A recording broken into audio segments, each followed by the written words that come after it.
münasibətlər. Aslında yeni münasibətlər təbrik edirəm. Hər birinizə can sağlığı arzulayıram, ailənizə xoş günlər arzulayıram. Həmişə ailənizdə, süfrələriniz bayram tərəvətli olsun. Gələn ilimiz bu ilimizdən biraz uğurlu olsun. Bir daha hər bizim bayramı mübarək, neçə bir eylə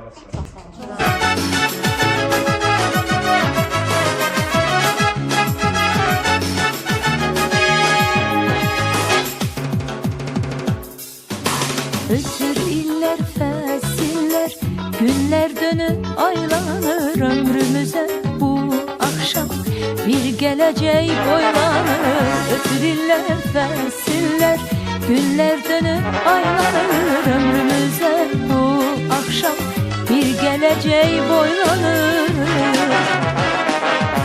Her şeyin bir sonu var, bir zamana ne diyek. Her köhne il sağ olsun, her yeni il mübarek.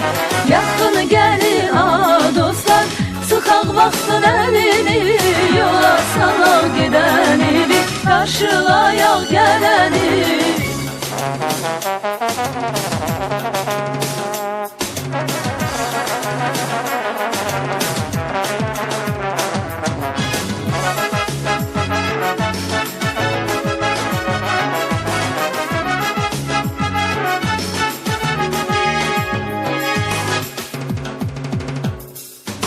Nəğməmizə qoşulsun neçə azad ölkələr, ömrümüzə açılsın üzə gülən səhərlər. Nəğməmizə qoşulsun neçə azad ölkələr, ömrümüzə açılsın üzə gülən səhərlər.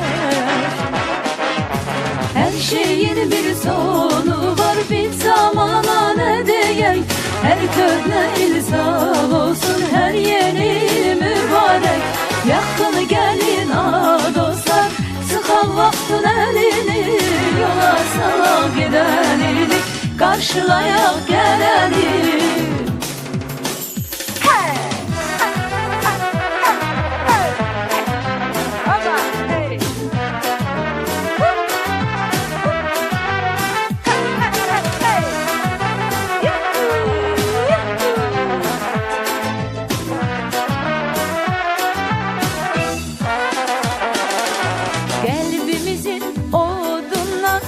Alovlansın her ocak, ne zaman biz bir olsak o gün bayram olacak. Kalbimizin odundan alovlansın her ocak, ne zaman biz bir olsak o gün bayram olacak.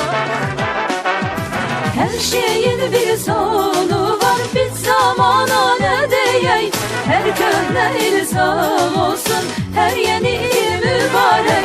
Yakın gelin dostlar, sıkak vaxtın elini, yola salak gideni, karşılayak geleni. Her şeyin bir sonu var, bir zamana ne diyek. Her köhne il sağ olsun, her yeni il mübarek. Yakın gelin dostlar, sıkak vaxtın elini, yola salak gideni, karşılayak geleni.